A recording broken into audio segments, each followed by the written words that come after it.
ಉದ್ಘಾಟನೆಯನ್ನು ಮಾಡಿದಂತಹ professor Arvind Malagatti sir ಅವರಿಗೆ ಕೃತಜ್ಞತೆಗಳು. ಈಗ ಉದ್ಘಾಟನಾ ನುಡಿಯನ್ನು ಹೇಳಬೇಕೆಂದು ತಮ್ಮಲ್ಲಿ ಕೇಳ್ಕೊಳ್ತೀನಿ.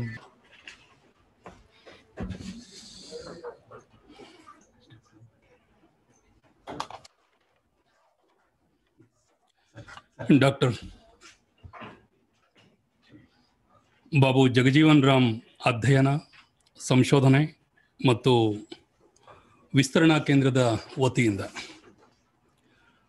ಬಾಬು ಜಗಜೀವನ್ ರಾಮ್ ವಿಚಾರಧಾರೆ ಕುರಿತ ನಡೀತಾ ಇರುವಂತಹ ವೆಬ್ನಾರ್ ಸರಣಿಗಳಲ್ಲಿ ಇದು 5ನೇದ್ದು ಅನ್ನುವಂಥದ್ದನ್ನು ಕೇಳಿದೆ. ಬಾಬು ಜಗಜೀವನ್ ರಾಮ್ ಮತ್ತು ದಲಿತವಾದ ಅನ್ನುವ ಶೀರ್ಷಿಕೆಯಲ್ಲಿ ಇವತ್ತಿನ ಸರಣಿ ಇದೆ ಅನ್ನುವಂಥದ್ದನ್ನು ನನಗೆ ಡಾಕ್ಟರ್ ಕೆ ಸದಾಶಿವ ಅವರು ಹೇಳೋದ್ರ ಜೊತೆಗೆ ಇದರ ಉದ್ಘಾಟನೆಯನ್ನು ಮಾಡಬೇಕು ಅಂತ ಕೇಳಿಕೊಂಡ್ರು. ಜೊತೆಗೆ ಈ ವಿಷಯದ ಕುರಿತೆ ಮಾತನಾಡುವುದಕ್ಕೋಸ್ಕರವಾಗಿ ಪ್ರೊಫೆಸರ್ ಬಿ ಗಂಗಾಧರ್ ಅವರು ಕೂಡ ಬರಲಿಕ್ಕಿದ್ದಾರೆ ಅನ್ನುವಂಥದ್ದನ್ನು ಹೇಳಿದ್ರು. ಅದು ಹೇಳಿದ್ದು ಒಂದೇ ದಿನ ಮಧ್ಯದಲ್ಲಿರೋದು ಜಾಗ. ಅದಕ್ಕೆ ನಾನು ಬರಲ್ಲ, ಬೇಡ, ನನ್ನ ಕೈ ಬಿಟ್ಟುಬಿಡಿ, ಸಮಯ ಸಿಕ್ಕಿದ್ರೆ ನಾನು ಖಂಡಿತ ಬರ್ತಿದ್ದೆ, ಸಿದ್ಧತೆ ಇರಲಾರ್ದೆ ಬರೋದು ಚೆನ್ನಾಗಿರಲ್ಲ ಅನ್ನುವಂಥ ಮಾತನ್ನು ನಾನು ಗಮನಕ್ಕೆ ತಂದೆ. ಆದರೆ ಅವರ ಪ್ರೀತಿಯ ಒತ್ತಾಯ ಇಲ್ಲಿ ಬಂದು ನಿಲ್ಲೋ ಹಾಗೆ ಮಾಡಿದೆ. ಅಧಿಕೃತವಾಗಿ ಗಂಗಾಧರ್ ಅವರು ವಿಷಯವನ್ನು ಮಂಡಿಸಲಿದ್ದಾರೆ. ಜಗಜೀವನ್ ರಾಮ್ ವಾದ ಅನ್ನುವಂತಹ ಒಂದು ಕೃತಿಯನ್ನ ಸಾಹಿತ್ಯ ಅಕಾಡೆಮಿಯ ವತಿಯಿಂದ ತರಬೇಕು ಅಂತ ಅಕಾಡೆಮಿಯಲ್ಲಿ ಇದ್ದಾಗ ತೆಗೆದುಕೊಂಡಿದ್ದು ನಿರ್ಣಯ. ಅದು ಬಹುಶಃ ಇವರಿಗೆ ಕೊಟ್ಟಿದ್ದು, ನಾವು ಸದಾಶಿವ ಅವರಿಗೆ ಬರೆಯೋದಕ್ಕೆ ಕೊಟ್ಟಿದ್ದು. ಆದರೆ ಇದು ಒಂದೇ ಅಲ್ಲ. ಅವಾಗ ಏನಾಯಿತು ಅಂತಂದರೆ, ಈ ಇಸಮ್ಗಳ ಪರಿಕಲ್ಪನೆ ಕೇವಲ ನಿರ್ದಿಷ್ಟವಾದ ವ್ಯಕ್ತಿಗಳಿಗೆ ಮತ್ತು ನಿರ್ದಿಷ್ಟವಾದಂತಹ ನಾಯಕರಿಗೆ ಮಾತ್ರ ಸೀಮಿತಗೊಳಿಸಲಾಗಿದೆ. ಆ ಸೀಮಿತತೆಯನ್ನು ಮೀರಬೇಕಾಗಿದೆ, ಹೊಸದನ್ನು ಕಟ್ಟಿಕೊಳ್ಬೇಕಾಗಿದೆ. ಹೀಗಾಗಿ ಇಂತಹ ಒಂದು ಪರಿಕಲ್ಪನೆಯನ್ನ ನಾವು ಭಿನ್ನ ನಾಯಕರ ನಾಯಕತ್ವದಲ್ಲಿರುವ ಚಿಂತನಾ ಕ್ರಮವನ್ನು ಕ್ರೋಢೀಕರಿಸಿ ಇದನ್ನು ಮುಂದಿಡೋದಕ್ಕೆ ಸಾಧ್ಯವಾ ಅನ್ನುವಂಥ ಪ್ರಶ್ನೆ ಬಂತು. ಹೀಗಾಗಿಯೇ ಅಲ್ಲಿ ನಾವು ಏನು ಮಾಡಿದ್ವಿ ಅಂತಂದರೆ, ಕುವೆಂಪುವಾದ, ವಿವೇಕಾನಂದವಾದ,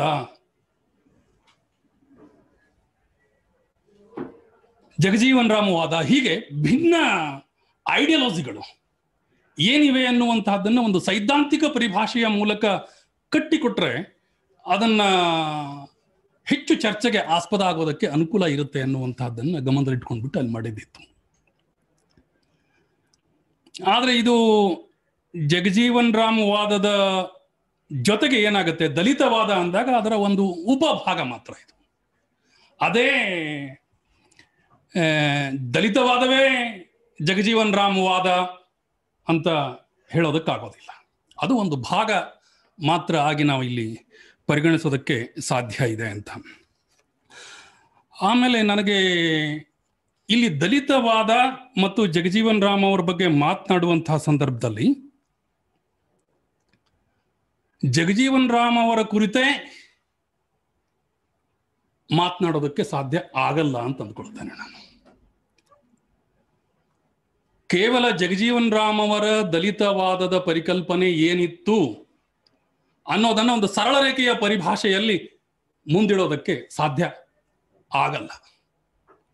ಜಗಜೀವನ್ ರಾಮ್ ಅವರ ದಲಿತವಾದದ ಪರಿಕಲ್ಪನೆ ಏನಿತ್ತು ಅಂತ ನೋಡ್ಬೇಕು ಅಂತಂದಾಗ ಸಮಕಾಲೀನರ ಪರಿಕಲ್ಪನೆ ಏನಿತ್ತು ಅನ್ನುವಂಥದ್ದನ್ನ ನೋಡಿದಾಗ ಏನಾಗ್ತದೆ, ನಮಗೆ ಜಗಜೀವನ್ ರಾಮ್ ಅವರ ದಲಿತವಾದದ ಪರಿಕಲ್ಪನೆ ಏನಿತ್ತು, ಹೇಗಿತ್ತು, ಯಾಕಿತ್ತು ಅನ್ನುವಂಥದ್ದು ಅರಿವಿಗೆ ಬರುತ್ತೆ ಅಥವಾ ವಿಶ್ಲೇಷಣೆ ಮಾಡ್ಲಿಕ್ಕೆ ಸಾಧ್ಯ ಆಗುತ್ತೆ.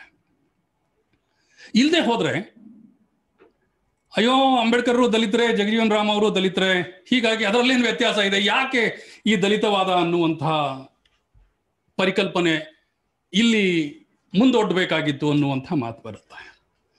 ಆದರೆ ಸಣ್ಣ ಭಿನ್ನಾಭಿಪ್ರಾಯಗಳೂ ಕೂಡ ದೊಡ್ಡ ಪರಿಣಾಮವನ್ನ ಬೀರಬಲ್ಲವು.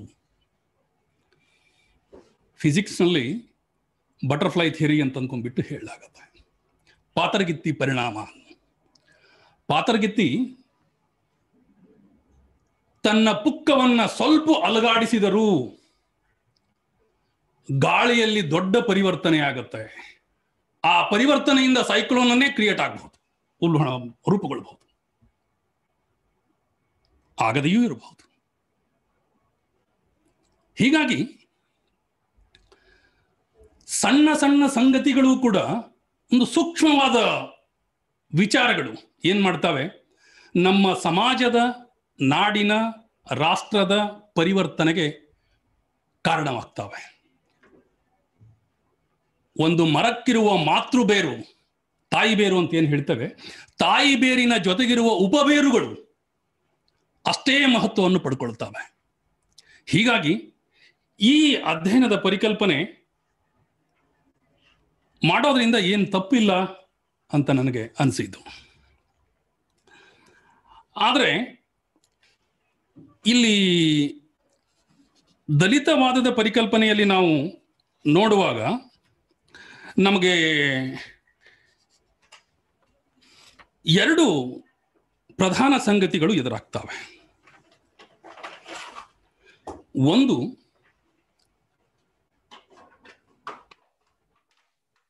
ಜಗಜೀವನ್ ರಾಮ್ ಅವರು ಗಾಂಧೀಜಿಯ ಜೊತೆಗೆ ಇರೋದರಿಂದಾಗಿ ಅಪ್ಪಟ ಗಾಂಧಿವಾದಿಯಾಗಿದ್ರು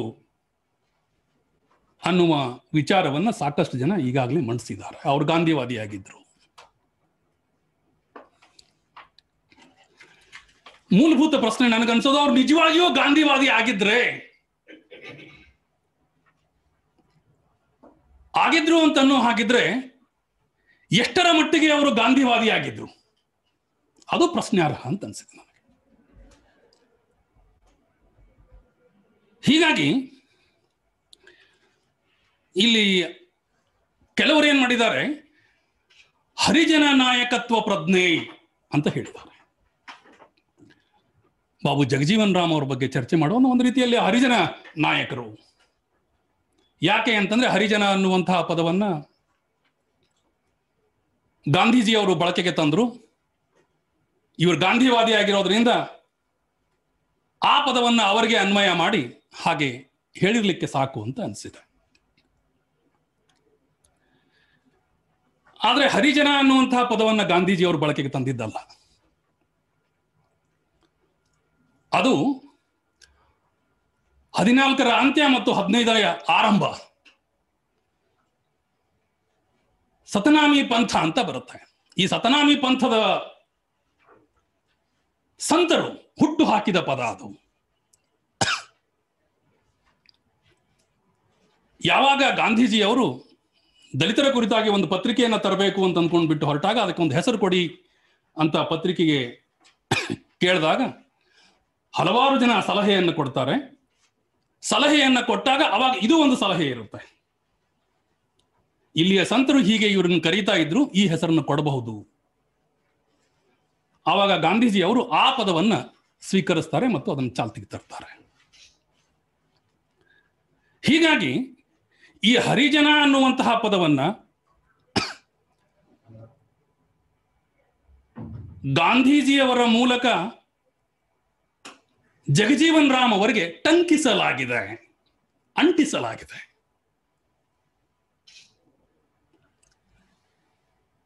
ಆದರೆ ನಿಜವಾಗಿಯೂ ಆರಂಭದ ಹಂತದಲ್ಲಿ ಜಗಜೀವನ್ ರಾಮ್ ಅವರು ಹರಿಜನ ಅನ್ನುವ ಪದವನ್ನ ಯಾವುದೇ ಸಂಕೋಚಗಳಿಲ್ಲದೆ ಬಳಸಿರುವಂತಹದ್ದು ನಮಗೆ ಕಂಡು ಬರುತ್ತೆ. ಆದರೆ ಅದೇ ಶಬ್ದವನ್ನೇ ಕೊನೆಯವರೆಗೂ ಅವರು ಬಳಸಿದ್ದಾರೆ ಅಂತ ಇಲ್ಲ. ಆ ಹರಿಜನ ಅನ್ನುವಂತಹ ಪದವನ್ನ ಅವರು ವಿರೋಧ ಮಾಡ್ತಾರೆ. ಆ ಕಾರಣದಿಂದಾಗಿ ಅವರಿಗೆ ಟಂಕಿಸಲಾಗಿದೆ ಅನ್ನುವಂತಹ ಮಾತನ್ನು ನಾನು ಹೇಳಿದೆ, ಅಂಟಿಸಲಾಗಿದೆ. ವಿರೋಧ ಮಾಡೋದಕ್ಕೆ ಕಾರಣ ಏನು?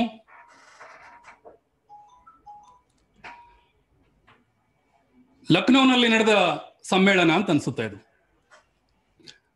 ಲಕ್ನೋನಲ್ಲಿ ನಡೆದ ಸಮ್ಮೇಳನದ ಸಂದರ್ಭದಲ್ಲಿ ಕಾಂಗ್ರೆಸ್ ಕುರಿತು ಟೀಕೆ ಮಾಡುವಾಗ ಈ ಶಬ್ದವನ್ನು ಬಳಸಿಬಿಡ್ತಾರೆ. ಗಾಂಧೀಜಿ ಅವರು ಇರ್ತಾರೆ, ಅಲ್ಲಿ ಕೂತ್ಕೊಂಡಿರ್ತಾರೆ ಸ್ಟೇಜ್ ಮೇಲೆ. ಆವಾಗ ಹರಿಜನ ಅನ್ನುವಂತಹ ಶಬ್ದವನ್ನ ಬರೀ ನೀವೇನ್ ಮಾಡ್ತಾ ಇದ್ದೀರಿ, ಹೇಳಿಕೆಗೋಸ್ಕರವಾಗಿ ಬಳಸಿಕೊಳ್ತಾ ಇದ್ದೀರಿ. ನಿಜವಾದ ಅರ್ಥದಲ್ಲಿ ಅವರ ಉದ್ಧಾರಕ್ಕೋಸ್ಕರವಾಗಿ ನೀವು ಶ್ರಮವನ್ನು ವಹಿಸ್ತಾ ಇಲ್ಲ ಅನ್ನುವಂತಹ ಮಾತನ್ನು ಅಲ್ಲಿ ಹೇಳ್ತಾರೆ. ಈ ಹರಿಜನ ಅನ್ನುವಂತಹ ಪದದ ಬಳಕೆಯ ಬಗ್ಗೆ ವಿರೋಧವನ್ನ ವ್ಯಕ್ತಪಡಿಸುವಂತಹ ಒಂದು ಮನೋಭಾವ ಅವರಲ್ಲಿತ್ತು ಮತ್ತು ಅದನ್ನು ಬಳಸಬಾರದು ಅನ್ನುವಂಥದ್ದನ್ನು ಕೂಡ ಬಳಸೋದ್ರ ಬಗ್ಗೆ ಅವರು ಕೂಡ ಆಕ್ಷೇಪವನ್ನು ವ್ಯಕ್ತಪಡಿಸ್ತಾರೆ. ಬಹುಶಃ ಈ ಆಕ್ಷೇಪವನ್ನು ವ್ಯಕ್ತಪಡಿಸುವ ಪ್ರಜ್ಞೆ ಅವರಿಗೆ ದೊರೆತದ್ದು ಅಂಬೇಡ್ಕರ್ ಅವರಿಂದಲೇ ಅನ್ನುವಂಥದ್ರಲ್ಲಿ ಎರಡನೇ ಮಾತಿಲ್ಲ ಅಂತ ಅನ್ಸಿದೆ ನಮಗೆ. ಅಂಬೇಡ್ಕರ್ ಅವರು ಈಗಾಗಲೇ ಆ ಪದದ ಬಗ್ಗೆ ವಿರೋಧವನ್ನು ವ್ಯಕ್ತಪಡಿಸಿದ್ರು ಮತ್ತು ಮುಂದೆ ನಾನು ಬರ್ತೇನೆ. ಅಂಬೇಡ್ಕರ್ ಅವರು ಅಂಬೇಡ್ಕರ್ ಅನುಯಾಯಿಯಾಗಿ ಎಷ್ಟು ಕೆಲಸ ಮಾಡಿದ್ರು, ಗಾಂಧೀಜಿಯವರ ಅನುಯಾಯಿಯಾಗಿ ಎಷ್ಟು ಕೆಲಸ ಮಾಡಿದ್ರು, ಇದು ಬಹಳ ಆಸಕ್ತಿದಾಯಕ ಮತ್ತು ಕುತೂಹಲದಾಯಕ. ಹೀಗಾಗಿ ದಲಿತತ್ವದ ಪ್ರಜ್ಞೆ ಇದೆ ಅಲ್ವಾ, ಈ ದಲಿತತ್ವದ ಪ್ರಜ್ಞೆ ಶಬ್ದಗಳಿಂದಲೇ ಆರಂಭವಾಗುವಂತಹದ್ದು. ಅಲ್ಲಿ ಹರಿಜನ ನಾಯಕತ್ವದ ಪ್ರಜ್ಞೆ ಅಂತ ಹೇಳಿದೆ, ಇಲ್ಲಿ ದಲಿತ ನಾಯಕತ್ವದ ಪ್ರಜ್ಞೆ ಅಂಬೇಡ್ಕರ್ ಅವರಿಗೆ. ಅಂಬೇಡ್ಕರ್ ಅವರು ದಲಿತ ಅನ್ನುವಂತಹ ಪದದ ಬಗ್ಗೆ ಭಿನ್ನ ಅಭಿಪ್ರಾಯಗಳು ಇವೆ. ಆದರೆ ಅವರು ಅಧಿಕೃತವಾಗಿ ಬಳಸುವಂತಹದ್ದು ಡಿಪ್ರೆಸ್ಡ್ ಕ್ಲಾಸ್ ಅನ್ನುವಂತಹ ಪದವನ್ನೇ ಅಧಿಕೃತವಾಗಿ ಅವರು ಬಳಸ್ತಾರೆ. ಆದರೆ ನಾವು ಚಳವಳಿಯ ಸಂದರ್ಭದಲ್ಲಿ ಏನ್ ಮಾಡಿಬಿಟ್ಟಿದ್ದೇವೆ, ದಲಿತ ಅನ್ನುವ ಪರಿಕಲ್ಪನೆಯಲ್ಲಿಯೇ ಅವರನ್ನ ಪ್ರತಿನಿಧಿಸುವ, ಅರ್ಥೈಸುವ, ವ್ಯಾಖ್ಯಾನಿಸುವ ಕೆಲಸವನ್ನ ನಾವು ಮಾಡಿದ್ದೇವೆ. ಈ ದಲಿತ ನಾಯಕತ್ವ ಪ್ರಜ್ಞೆ ಮತ್ತು ಹರಿಜನ ನಾಯಕತ್ವದ ಪ್ರಜ್ಞೆ, ಇವು ಎರಡರ ದಲಿತವಾದಗಳು ಭಿನ್ನವಾಗಿವೆ, ಆಂತರಿಕವಾಗಿ ಭಿನ್ನವಾಗಿವೆ. ಆದರೆ ಮೂಲ ಆಶಯ ಒಂದೇ ಆಗಿದೆ, ನಡಿಗೆಯ ಕ್ರಮ ಮಾತ್ರ ಭಿನ್ನವಾಗಿದೆ. ಆಲೋಚನಾ ಕ್ರಮ ಭಿನ್ನವಾಗಿದ್ರೂ ಕೂಡ ಅವು ಸೇರುವ ಬಿಂದು ಒಂದೇ ಆಗಿದೆ, ಆಶಯ ಒಂದೇ ಆಗಿದೆ. ಇಲ್ಲಿ ಹರಿಜನ ನಾಯಕತ್ವ ಅನ್ನುವಂಥದ್ದು ನಮಗೆ ಯಾಕೆ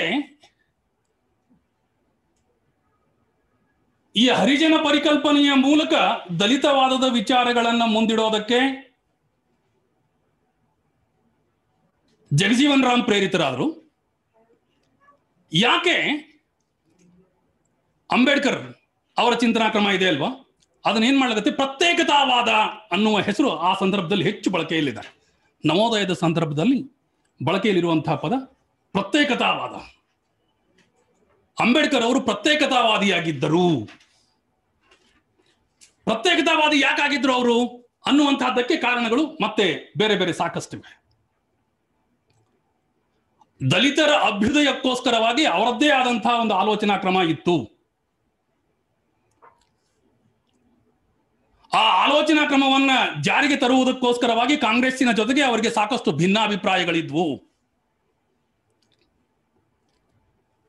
ಆ ಭಿನ್ನಾಭಿಪ್ರಾಯದಿಂದಾಗಿ ಅವರು ಏನಾದ್ರು ಕಾಂಗ್ರೆಸ್ಸಿನ ಜೊತೆಗೂ ಕೂಡ ಲೀನವಾಗದೆ ಹೊರಗಡೆ ಉಳ್ಕೊಂಡ್ರು ಅಂತ ಹೇಳ್ತೇವೆ. ಆದ್ರೆ ನಾವಿಲ್ಲಿ ನೆನಪಿಡಬೇಕು, ಅಂಬೇಡ್ಕರ್ ಅವರು ಎಂದೂ ಜಗಜೀವನ ರಾಮ್ ಅವರ ಜೊತೆಗೆ ಸಂಘರ್ಷಕ್ಕೆ ಇಳಿದಿಲ್ಲ. ವ್ಯಕ್ತಿಗತವಾಗಿ ಮತ್ತು ಯಾವುದೇ ಒಂದು ಬಿಗ್ ಆರ್ಗ್ಯುಮೆಂಟ್ ನಡೆದಿದೆಯಾ ಅವರಿಬ್ಬರ ನಡುವೆ ಅಂಥದ್ದು ಯಾವುದು ನನ್ನ ಗಮನಕ್ಕೆ ಮಾತ್ರ ಬಂದಿಲ್ಲ. ಆದರೆ ಭೇಟಿಗಳಾಗಿವೆ, ಚರ್ಚೆಗಳಾಗಿವೆ. ಹೀಗಾಗಿ ದಲಿತವಾದದ ವಿಚಾರಗಳಿಗೆ ಸಂಬಂಧಪಟ್ಟಂತೆ ಅವರವರಲ್ಲಿ ತೀರ ವ್ಯತಿರಿಕ್ತವಾದಂತಹ ಭಿನ್ನಾಭಿಪ್ರಾಯಗಳು ಇದ್ವು ಅಂತ ಹೇಳೋದು ಕಷ್ಟ.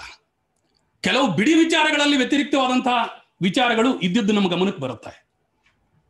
ಮತಾಂತರಕ್ಕೆ ಸಂಬಂಧಿಸಿದಂತೆ ಭಿನ್ನವಾದಂತಹ ಆಲೋಚನಾ ಕ್ರಮ ಅವ್ರಿಗಿತ್ತು ಜಗಜೀವನ್ ರಾಮ್ ಅವರಿಗೆ ಅನ್ನುವಂಥದ್ದನ್ನು ನೋಡ್ತೇವೆ. ಆದರೆ ಗಾಂಧೀಜಿಯವರು ಮಂಡಿಸುವ ದಲಿತವಾದದ ವಿಚಾರ ಇದೆ ಅಲ್ವಾ, ಆ ದಲಿತವಾದದ ವಿಚಾರಕ್ಕೆ ಅಂಬೇಡ್ಕರ್ ರವರ ತೀಕ್ಷ್ಣವಾದ ಪ್ರತಿಕ್ರಿಯೆಗಳಿದ್ವು. ಕಠೋರವಾದ ಮತ್ತು ನಿಷ್ಠುರವಾದ ಪ್ರತಿಕ್ರಿಯೆಗಳು ಕಂಡು ಬರ್ತವೆ. ಹೀಗಾಗಿ ದಲಿತವಾದದ ವಿಚಾರಗಳಿಗೆ ಸಂಬಂಧಪಟ್ಟಂತಹ ಸಂಘರ್ಷ ಅಂಬೇಡ್ಕರ್ ಅವರು ಗಾಂಧಿಯ ಜೊತೆಗೆ ಎಷ್ಟು ನೇರವಾಗಿ ನಿಷ್ಠುರವಾಗಿ ಮಾಡ್ತಾರೆಯೋ ಅಂತಹ ನಿಷ್ಠುರವಾದಂಥ ಇದು ಇಲ್ಲಿ ಯಾವುದು ನಮಗೆ ಅಷ್ಟೊಂದು ಕಂಡು ಬರೋದಿಲ್ಲ. ಹೀಗಾಗಿ ಪ್ರಧಾನವಾಗಿ ಅಂಬೇಡ್ಕರ್ ಅವರ ದಲಿತತ್ವದ ಐಡಿಯಾಲಜಿ ಗಾಂಧೀಜಿಯವರ ಚಿಂತನಾ ಕ್ರಮದ ಪ್ರತ್ಯುತ್ತರವಾಗಿ, ಪ್ರತಿಮುಖಿಯಾಗಿ, ಸಂಸ್ಕೃತಿಮುಖಿಯಾಗಿ ರೂಪುಗೊಳ್ತಾ ಹೋಗಿರುವಂತಹದ್ದನ್ನು ನಾವು ನೋಡ್ತೇವೆ. ಆದರೆ ಜಗಜೀವನ್ ರಾಮ್ ಅವರ ದಲಿತತ್ವದ ಚಿಂತನೆ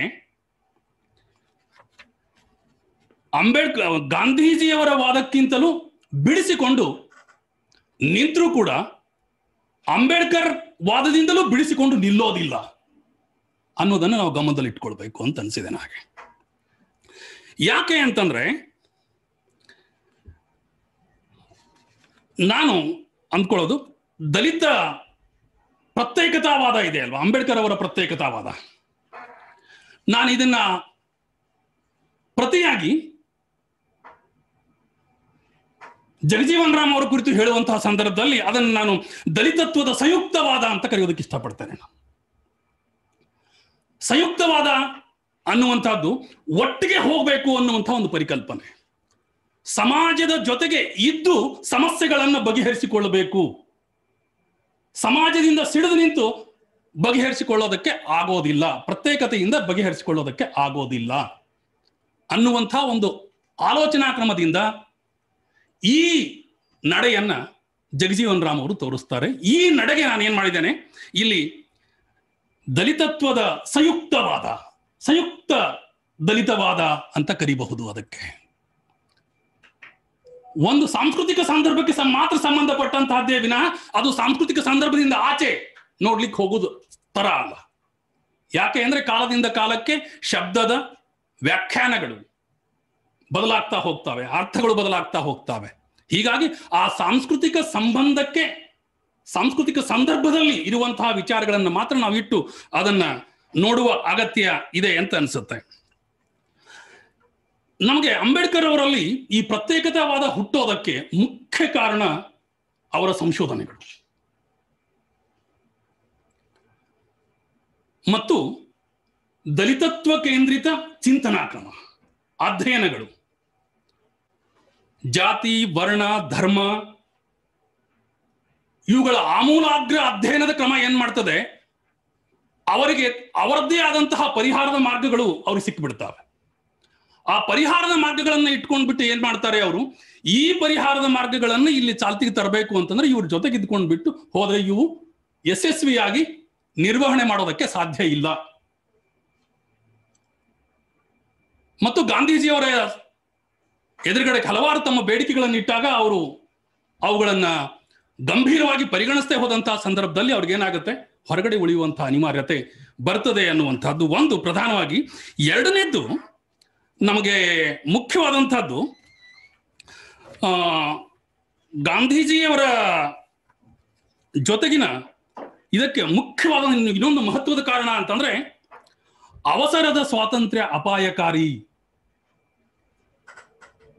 ಅನ್ನುವ ಆಲೋಚನಾ ಕ್ರಮವನ್ನ ಮುಂದೊಡ್ಡಿದ್ರು. ಯಾಕೆ ಅಂತಂದ್ರೆ ಬಹುಸಂಖ್ಯಾಕ ಅಸ್ಪೃಶ್ಯರು ಕತ್ತಲಲ್ಲಿದ್ದಾರೆ, ಅಂಧಕಾರದಲ್ಲಿದ್ದಾರೆ. ಅವರು ಅಂಧಕಾರದಲ್ಲಿರುವಂತಹ ಸಂದರ್ಭದಲ್ಲಿ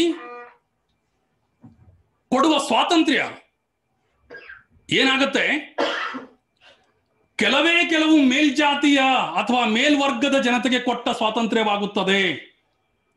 ಹೀಗಾಗಿ ಈ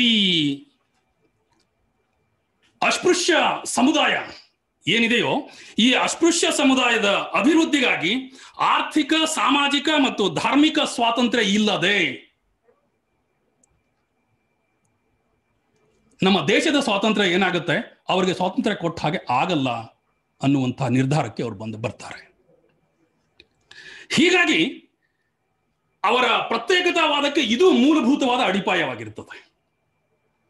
ಮತ್ತು ಅವರು ಕಾಂಗ್ರೆಸ್ ಜೊತೆಗೆ ಕೆಲವು ಬೇಡಿಕೆಗಳನ್ನು ಮುಂದಿಟ್ಟಾಗ ನ್ಯಾಯಾಂಗ, ಶಾಸಕಾಂಗದ ಕುರಿತು ಇರುವ ಸವಲತ್ತುಗಳು ಏನ್ ಬೇಕಾಗಿವೆ, ಅವರನ್ನು ಹೇಗೆ ಮೇಲೆ ಎತ್ತಬಹುದು ಅನ್ನುವಂತಹದ್ದಕ್ಕೆ ಅವರು ಮಂಡನೆಯನ್ನ ಮಾಡಿದಾಗ ಅದು ಕೂಡ ಸ್ವೀಕೃತ ಆಗಲ್ಲ, ಕಾಂಗ್ರೆಸ್ನಲ್ಲಿ ಮಾಡಲ್ಲ ಅವರು. ಇಂಥ ಕಾರಣಗಳಿಂದಾಗಿ ಏನಾಗ್ತದೆ, ಅವರು ತಮ್ಮ ಪ್ರತ್ಯೇಕತಾವಾದವನ್ನ ಮಂಡಿಸೋದಕ್ಕೆ ಏನಾಗ್ತವೆ, ಇವೆಲ್ಲ ಬುನಾದಿ ಆಗಿರ್ತವೆ. ಮತ್ತು ಆ ಪ್ರತ್ಯೇಕತೆಯನ್ನ ಕಾಯ್ದುಕೊಂಡಿದ್ದರ ಪರಿಣಾಮದಿಂದಾಗಿಯೇ ದಲಿತತ್ವದ ಶಕ್ತಿ ವೃದ್ಧಿಯಾಗಿದೆ. ಮತ್ತು ಹೊಸ ಆಲೋಚನಾ ಕ್ರಮ, ಅವು ಚರಿತ್ರೆಯನ್ನ ತಿರುಚು ಹಾಕುವ, ಪಲ್ಲಟಗೊಳಿಸುವ ಆಲೋಚನಾ ಕ್ರಮ ಅದು. ಹೀಗಾಗಿ ಅವರ ಸಂಘರ್ಷ ಏನಿದ್ರು ಗಾಂಧೀಜಿಯವರ ಜೊತೆಗಿರ್ತದೆಯೇ ವಿನಃ ಜಗಜೀವನ್ ರಾಮ್ ಅವರ ಆಲೋಚನಾ ಕ್ರಮದ ಜೊತೆಗಿನ ಸಂಘರ್ಷದ ಜೊತೆಗೆ ಅದು ಒಡೆದು ಕಾಣೋದಿಲ್ಲ. ಹೀಗಾಗಿ ನಮಗೆ ರಾಜಕೀಯ ಸ್ವಾತಂತ್ರ್ಯಕ್ಕಿಂತ ಮೊದಲು ತಳ ಸಮುದಾಯದ ಜನತೆಗೆ ಆಂತರಿಕ ಸ್ವಾತಂತ್ರ್ಯ ಬೇಕಾಗಿದೆ ಅನ್ನುವಂತಹದ್ದನ್ನು ಪ್ರತಿಪಾದನೆ ಮಾಡಿತ್ತು. ಈ ಪ್ರತಿಪಾದನಾ ಕ್ರಮದಿಂದಾಗಿ ಅವರು ಪ್ರತ್ಯೇಕವಾಗಿ ಉಳಿಯುವಂತಹ ಸಂಗತಿ ಬರುತ್ತೆ. ತಮ್ಮನ್ನ ತಾವು ಆಳಿಕೊಳ್ಬೇಕು ಅಂತಂದಾಗ ಈ ಅರಿವು, ಎಚ್ಚರ ಪ್ರಜೆಗಳಲ್ಲಿ ಬರಬೇಕು. ಅಂದಾಗ ಆ ಸ್ವಾತಂತ್ರ್ಯಕ್ಕೆ ಅರ್ಥ ಇರ್ತದೆ ಅನ್ನುವಂತಹ ಮಾತನ್ನು ಅವರು ಹೇಳಿದ್ರಿಂದಾಗಿ ಮತ್ತು ಆ ಪ್ರತ್ಯೇಕತೆಯನ್ನ ಕಾಪಾಡಿಕೊಂಡು ಹೋಗೋದಕ್ಕೆ ಅದು ಕಾರಣವಾಯಿತು ಅಂತ ಅನ್ನೋದು ಸ್ಪಷ್ಟ ಆಗುತ್ತೆ. ಆದರೆ ನಮಗೆ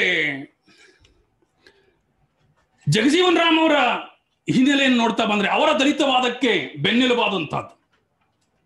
ಗಾಂಧೀಜಿಯವರ ಚಿಂತನಾ ಕ್ರಮ ಬೆನ್ನೆಲುಬಾಗೋದಕ್ಕೆ ಅದರ ಸಂಪರ್ಕವೂ ಇದೆ. ಜೊತೆಗೆ ಅವರು ಈ ಸಂಯುಕ್ತವಾದದ ವಿಚಾರಗಳಿಗೆ ಪರಂಪರೆಯ ವಿಚಾರಗಳನ್ನು ಪೋಣಿಸ್ತಾ ಹೋಗ್ತಾರೆ. ಇವರು ಸಂಶೋಧನೆಯ ಸಂಗತಿಗಳನ್ನ ಅಡಿಪಾಯವನ್ನಾಗಿ ಮಾಡಿಕೊಂಡ್ರೆ, ಇವರು ಪರಂಪರೆಯ ವಿಚಾರಗಳನ್ನ ಪ್ರಧಾನವಾಗಿ ಅಡಿಪಾಯವನ್ನಾಗಿ ಮಾಡಿಕೊಳ್ಳುತ್ತಾರೆ. ರವಿದಾಸರಂಥವರ ಸಂಗತಿಗಳು, ಆಗಲೇ ನಾನು ಹರಿಜನ ಅನ್ನುವಂಥ ಪದದ ಬಗ್ಗೆ ಹೇಳಿದೆ. ರವಿದಾಸರೇ ಹರಿಜನ ಅನ್ನುವಂತಹ ಪದವನ್ನ ಅವರ ದೋಹಾದಲ್ಲಿ ಹಲವು ಬಾರಿ ಬಳಸಿದ್ದಾರೆ. ಹೀಗಾಗಿ ಕೆಲವರು ಏನ್ ಮಾಡ್ತಾರೆ, ಹರಿಜನ ಅನ್ನುವಂತಹ ಪದ ಅಲ್ಲಿಂದನೇ ಬಂತು ಅಂತ ಹೇಳ್ತಾರೆ. ಆದರೆ ರವಿದಾಸರಂಥವರು ಹರಿಜನ ಅನ್ನುವಂತಹ ಪದವನ್ನು ಹುಟ್ಟು ಹಾಕೋದಕ್ಕೆ ಸಾಧ್ಯ ಇಲ್ಲ. ಯಾಕೆ ಅಂತಂದ್ರೆ ಸ್ವತಃ ಅವರೇ ಹರಿಜನರಾಗಿರೋದ್ರಿಂದ ಸ್ವತಃ ತಾನೇ ಹೇಳ್ಕೊಳ್ಳುವಂತಹ ಪ್ರಶ್ನೆ ಬರೋದಿಲ್ಲ. ಯಾವಾಗ್ಲೂ ಅದು ಅನ್ಯತ್ವದ ಭಾವ ಇದ್ದಾಗ ಆ ಪರಿಭಾಷೆಯ ಶಬ್ದವನ್ನ ಮುಂದೆ ಮಾಡೋದಕ್ಕೆ ಸಾಧ್ಯ ಆಗತ್ತೆಯೇ ವಿನಃ ಸಮುದಾಯದ ಒಳಗಡೆ ಇದ್ದವರು ಹೇಳ್ಕೊಳ್ಳೋದಕ್ಕೆ ಸಾಧ್ಯ ಆಗಲ್ಲ. ಹೀಗಾಗಿ ರವಿದಾಸರು ಆ ಶಬ್ದವನ್ನ ತಮ್ಮ ದೋಹದಲ್ಲಿ ಬಳಸಿದ್ದಾಗಲೂ ಕೂಡ ಏನಾಗಿದೆ, ಅದು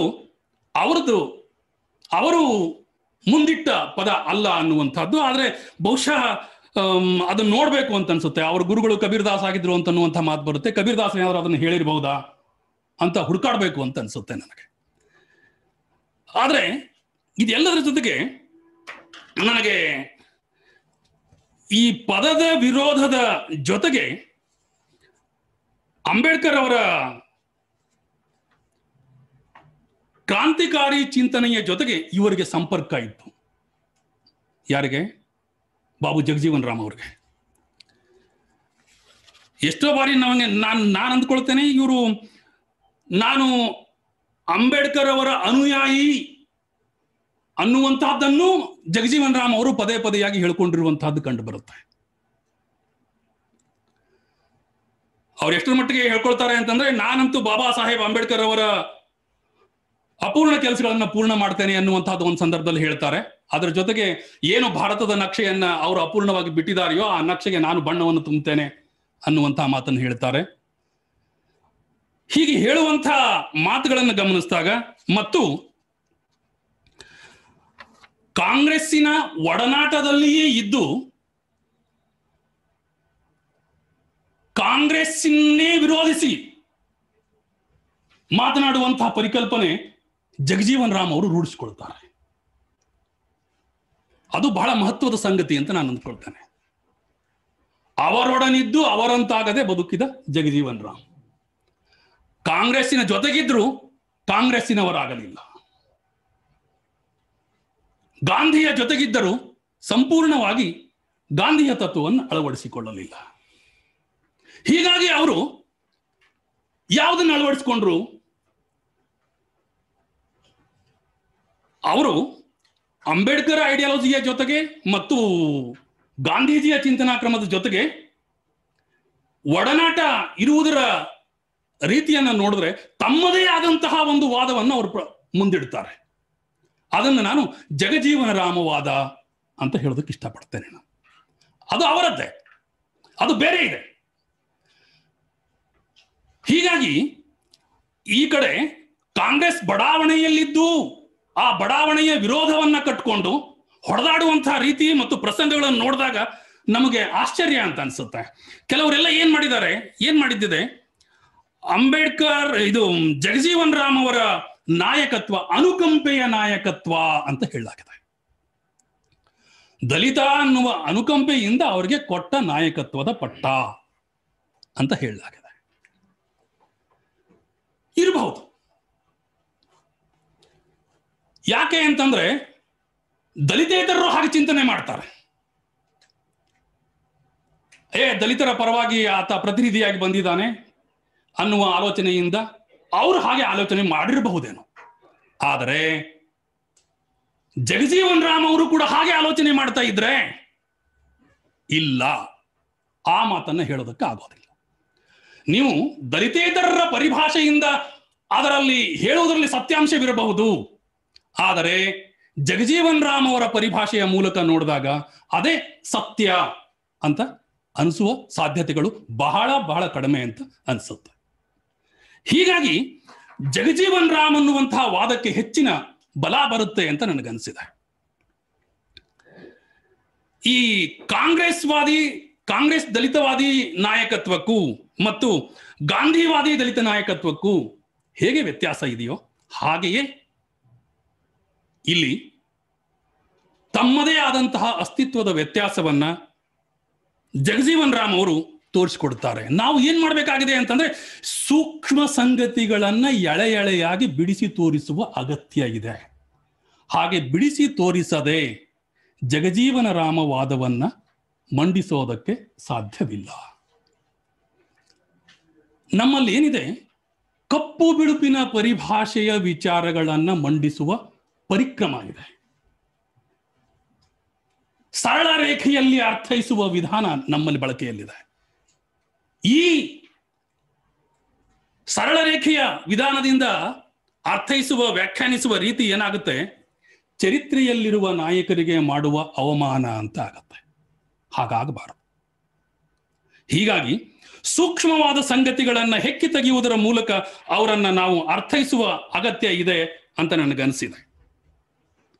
ನಮಗೆ ಜಗಜೀವನ್ ರಾಮ್ ಅವರು ಪ್ರಧಾನ ಪ್ರಕರಣಗಳು ಯಾವುದು?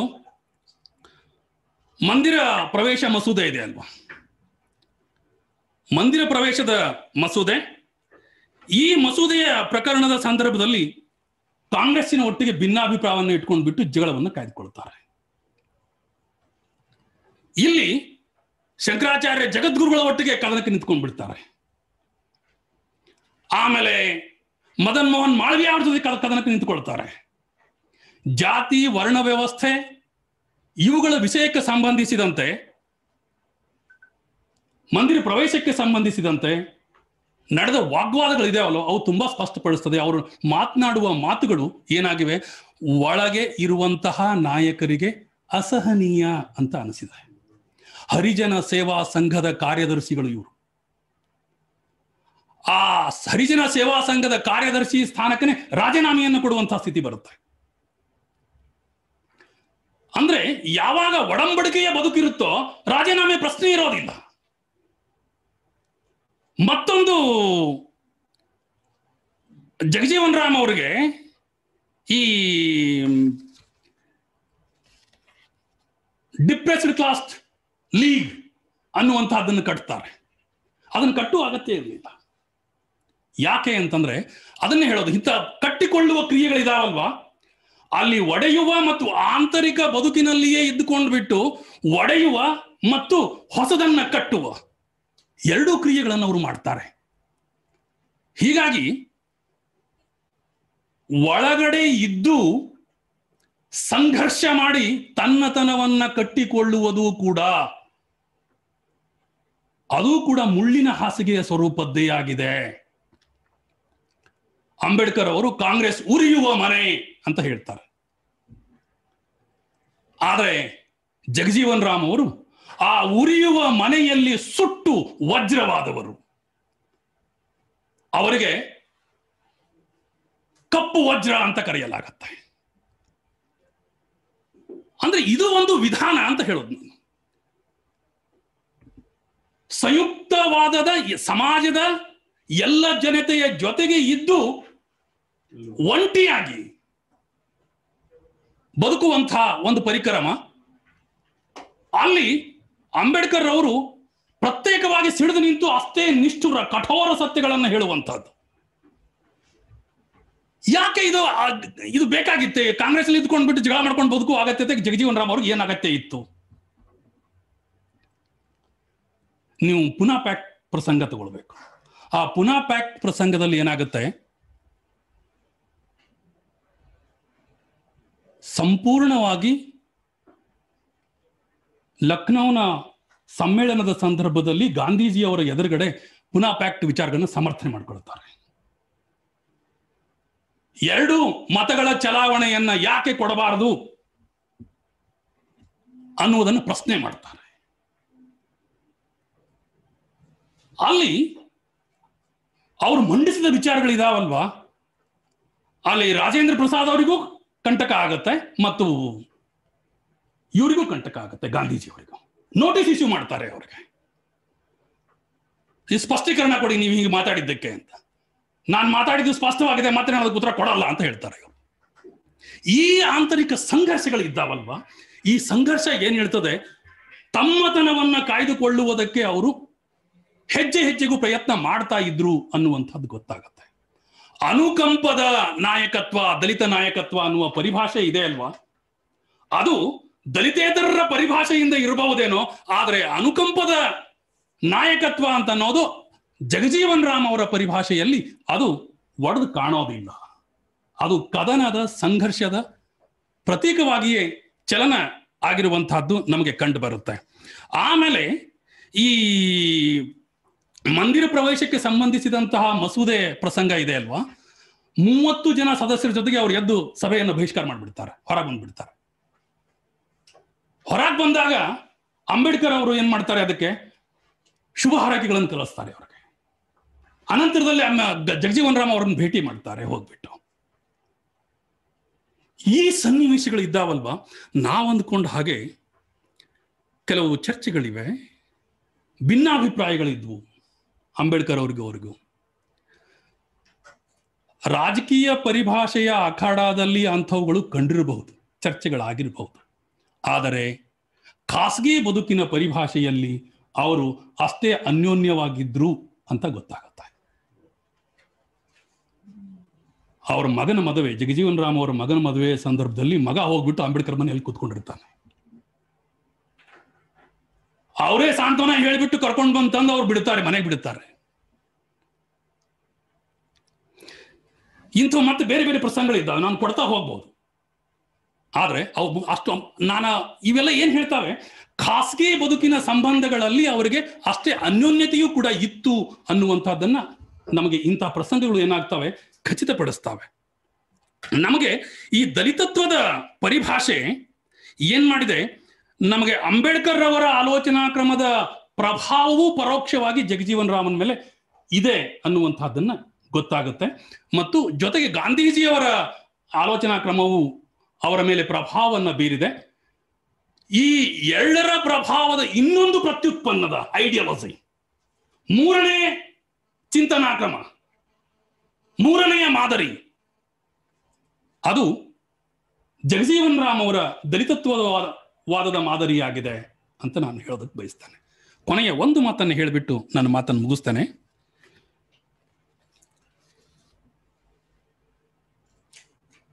ಸ್ವಾತಂತ್ರ್ಯ ಪೂರ್ವ ಮತ್ತು ಸ್ವಾತಂತ್ರ್ಯೋತ್ತರ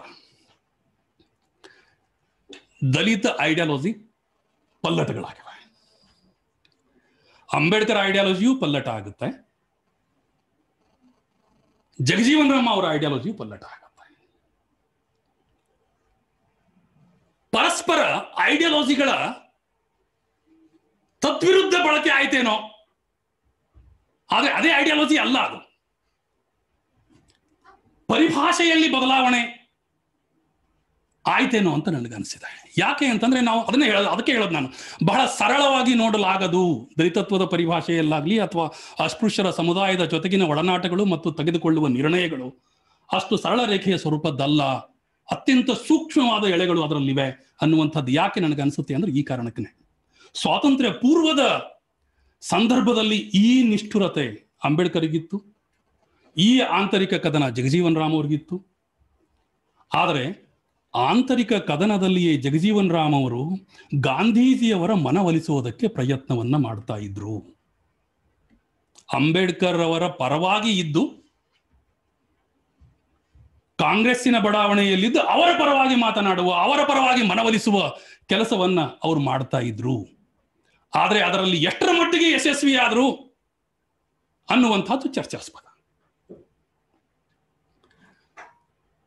ಆದರೆ ಸ್ವಾತಂತ್ರ್ಯೋತ್ತರದ ಅಂಬೇಡ್ಕರ್ ಮತ್ತು ಸ್ವಾತಂತ್ರ್ಯೋತ್ತರದ ಜಗಜೀವನ್ ರಾಮ್ ಅವರ ಐಡಿಯಾಲಜಿಯಲ್ಲಿ ವ್ಯತ್ಯಾಸಗಳಿವೆ. ಕಾಂಗ್ರೆಸ್ಸಿನ ಜೊತೆಗಿದ್ದ ಜಗಜೀವನ್ ರಾಮ್ ಅವರು ಕಾಂಗ್ರೆಸ್ನಿಂದ ಹೊರಗೆ ಬರ್ತಾರೆ. ಯಾರು ಕಾಂಗ್ರೆಸ್ವಾದಿ ಗಾಂಧಿವಾದಿ ಅಂತ ಕರೆಸ್ಕೊಳ್ತಾ ಇದ್ರೋ ಈ ಪುಟಿದು ಹೊರಜಿಗುವ ಕ್ರಿಯೆ ಒಂದು ಹಂತದಲ್ಲಿ. ಇನ್ನೊಂದು ಹಂತದಲ್ಲಿ ಅಂಬೇಡ್ಕರ್ ಅವರು ಕಾಂಗ್ರೆಸ್ಸಿನ ಮಂತ್ರಿಮಂಡಲ ಸೇರೋದಿದೆ ಅಲ್ವಾ, ಮಂತ್ರಿಮಂಡಲ ಸೇರುವಂತಹ ಒಂದು ಪರಿಕಲ್ಪನೆ ಅವರು ಈ ಸಂಯುಕ್ತದ ಒಟ್ಟಾಗಿಯೇ ಪರಿಭಾಷೆಯನ್ನ ಮಾಡುವಂತಹ ಸಂಯುಕ್ತವಾದ ಐಡಿಯಾಲಜಿ ಅಂತ ಹೇಳಿ ಹೇಳಿದ್ನಲ್ವಾ ನಾನು, ಅದು ಈ ಕಡೆ ವರ್ಗಾವಣೆ ಆಯಿತೆ. ಜಗಜೀವನ್ ರಾಮ್ ಅವರು ಪ್ರತ್ಯೇಕತಾವಾದ ಮತ್ತೆ ಈ ಕಡೆ ಬಂತೆ. ಸಂಯುಕ್ತವಾದ ಮತ್ತು ಪ್ರತ್ಯೇಕತಾವಾದಗಳು ಅದಲು ಬದಲಾದ ಸ್ವರೂಪ ಇಲ್ಲಿದೆಯೇ ಅಂತ ಸಂದೇಹಗಳು ಬರೋದಕ್ಕೆ ಆರಂಭ ಆಗುತ್ತೆ. ಅಂದ್ರೆ ಮೊದಲಿದ್ದ ಸ್ಥಿತಿಗೂ ಅನಂತರದ ಸ್ಥಿತಿಗೂ ವ್ಯತ್ಯಾಸಗಳಿವೆ. ಈ ವ್ಯತ್ಯಾಸಗಳು ದಲಿತತ್ವದ ಮತ್ತು ದಲಿತವಾದದ ಹಿನ್ನೆಲೆಯಲ್ಲಿ ನೋಡಿದಾಗ ಅದಕ್ಕೆ ಭಿನ್ನ ಆಯಾಮಗಳು ನಮಗೆ ದೊರಕ್ತಾ ಹೋಗ್ತವೆ. ಈ ಭಿನ್ನ ಆಯಾಮಗಳು ಏನ್ ಮಾಡ್ತವೆ, ನಮಗೆ ಅವರವರ ಐಡೆಂಟಿಟಿ, ಅಸ್ತಿತ್ವ ಮತ್ತು ಅಸ್ಮಿತೆ ಸಾರೋದಕ್ಕೆ ಸಾಧ್ಯ ಆಗುತ್ತೆ, ಹೇಳೋದಕ್ಕೆ ಸಾಧ್ಯ ಆಗುತ್ತೆ ಅಂತ ಅನಿಸುತ್ತೆ.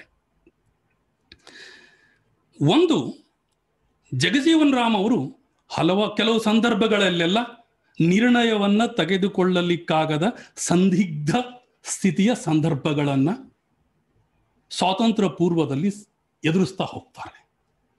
ಸಂದಿಗ್ಧ ಸ್ಥಿತಿ. ಹೀಗಾಗಿ ನನಗೆ ಈ ಕಡೆ ಆ ಸಂದಿಗ್ಧತೆ ಇದೆ ಅಲ್ವಾ, ಆ ಸಂದಿಗ್ಧತೆ ಇವರಿಗಿರುವ ನಿಷ್ಠುರತೆಗೆ, ಇವರಿಗಿರುವ ಸಂದಿಗ್ಧತೆಗೆ ಅವರ ಆಲೋಚನಾ ಕ್ರಮಗಳು ಪರಸ್ಪರ ಏನಾಗಿವೆ, ಪೂರಕವಾಗಿವೆ ಅಂತ ನನಗನ್ನಿಸಿದೆ. ಹೀಗಾಗಿ ನನಗೆ ಇನ್ನೊಂದು ಪ್ರಶ್ನೆ ಕಾಡಿದ್ದು, ಒಂದು ವೇಳೆ ಜಗಜೀವನ್ ರಾಮ್ ಅವರು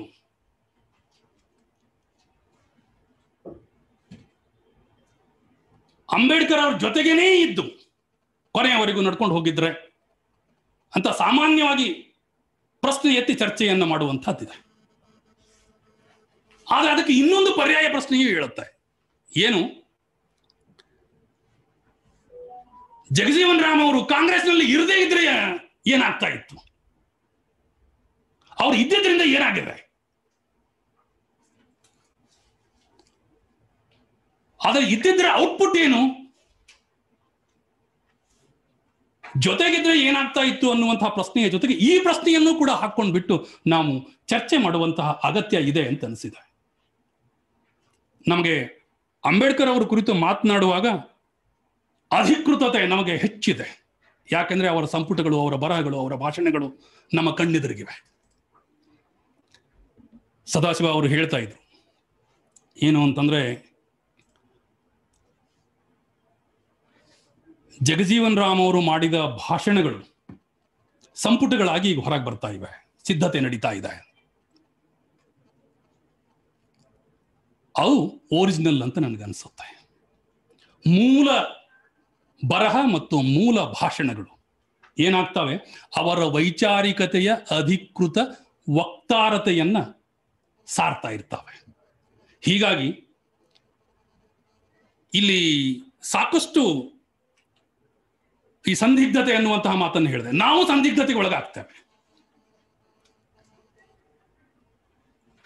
ಆ ಸಂದಿಗ್ಧತೆಯಿಂದ ಹೊರಗೆ ಬರೋದಕ್ಕೆ ಅವರ ಜಗಜೀವನ್ ರಾಮ್ ಅವರ ಸಮಗ್ರ ಸಂಪುಟಗಳು ಹೊರಗಡೆ ಬಂದಾಗ ನಮಗೆ ಅನುಕೂಲ ಆಗಬಹುದೇನೋ ಅಂತ ನನಗನ್ನಿಸಿದೆ.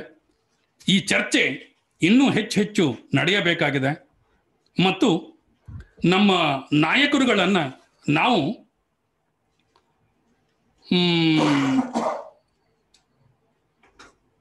ಅವರ ವ್ಯಕ್ತಿತ್ವದ ಪರಿಭಾಷೆಯಲ್ಲಿ ಮುಂದಿಟ್ಕೊಂಡ್ಬಿಟ್ಟು ಚರ್ಚೆ ಮಾಡುವ ಅಗತ್ಯತೆ ಹೆಚ್ಚಿದೆ. ಒಣ ವಾಗ್ವಾದಕ್ಕಿಂತ ಇದು ಹೆಚ್ಚು ಸೂಕ್ತ ಅಂತ ನಾನು ಅಂದ್ಕೊಳ್ತೇನೆ. ಹಾಗೆಯೇ ಚರ್ಚೆ ನಡೆದ್ರೆ ಸಮಾಜದ ಅಭಿವೃದ್ಧಿಯೂ ಸಾಧ್ಯ ಇದೆ, ನಾಡಿನ ಅಭಿವೃದ್ಧಿಯೂ ಸಾಧ್ಯ ಇದೆ ಅಂತ ಹೇಳ್ತಾ ನನ್ನ ಕೆಲವು ಮಾತುಗಳನ್ನು ಮುಗಿಸ್ತಾನೆ. ನಮಸ್ಕಾರ.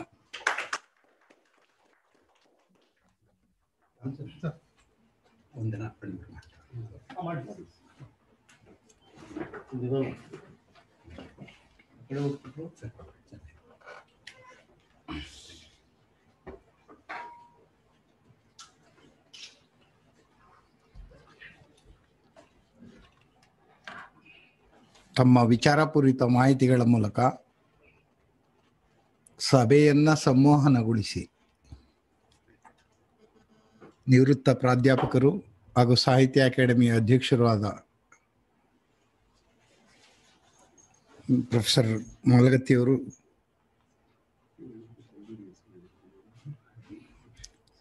ತಾತ್ವಿಕ ವಿಚಾರದ ಚೌಕಟ್ಟಿನಲ್ಲಿ ಚರ್ಚೆ ಮುಂದುವರೆದಾಗ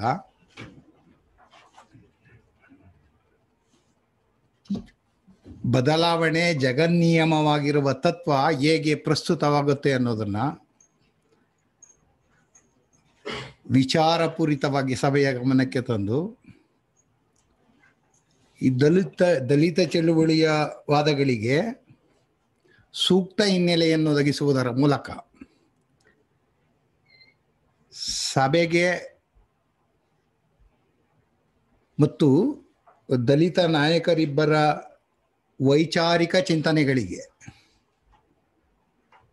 ಒಂದು ಮಹತ್ವಪೂರ್ಣವಾದ ಗಹನತೆಯನ್ನು ತಂದುಕೊಟ್ಟಿದ್ದಾರೆ ಅಂತ ನಾನು ಭಾವಿಸ್ತೇನೆ. ನಂಗೇನು ಅನಿಸಿತ್ತಂದ್ರೆ, ಚಳುವಳಿಗಳು ದಾರಿ ತಪ್ಪಿದಾಗ ಹೇಗೆ ಅವು ಅನಾಹುತಕ್ಕೆ ಕಾರಣ ಆಗ್ತವೆ ಅನ್ನೋದು ಅದರ ಸಾದೃಶ್ಯ ನಮ್ಮ ಕಣ್ಮುಂದ್ಗಡೆ ಇರ್ತದೆ. ಆದರೆ ಈ ವಿಧದ ವಿಚಾರಪೂರಿತ ಚರ್ಚೆಗಳು ಆ ಸಂಶಯಕ್ಕೆ ಒಂದು ನಿಲುಗಡೆಯನ್ನು ತಂದು ಸೈದ್ಧಾಂತಿಕ ಚೌಕಟ್ಟಿನಲ್ಲಿ ವ್ಯಕ್ತಿಯ ವಿಚಾರಪೂರಿತ ಆಲೋಚನೆಗಳನ್ನು ಅಳವಡಿಸಿಕೊಂಡಾಗ ಆ ಸಮಾಜ ಮತ್ತು ಆ ಸಮಾಜದಲ್ಲಿನ ಜನ ಹೇಗೆ ವ್ಯಷ್ಟಿಯಿಂದ ಸಮಷ್ಟಿಯೆಡೆಗೆ ಅವನ್ನು ಅನುಷ್ಠಾನಗೊಳಿಸುವಲ್ಲಿ ಸಹಕಾರಿಯಾಗಬಹುದು ಅನ್ನೋದನ್ನು ತಮ್ಮ ಅತ್ಯಪೂರ್ವವಾದ ಮಾತುಗಳಲ್ಲಿ ವಿವರಿಸಿದ ಪ್ರೊಫೆಸರ್ ಮಾಲಗತ್ತಿ ಅವರಿಗೆ ಈ ಸಭೆಯ ಪರವಾಗಿ ಮತ್ತು ನನ್ನ ವೈಯಕ್ತಿಕವಾಗಿ ವಂದನೆಗಳನ್ನು ಹೇಳಿ ಮುಗಿಸ್ತೇನೆ.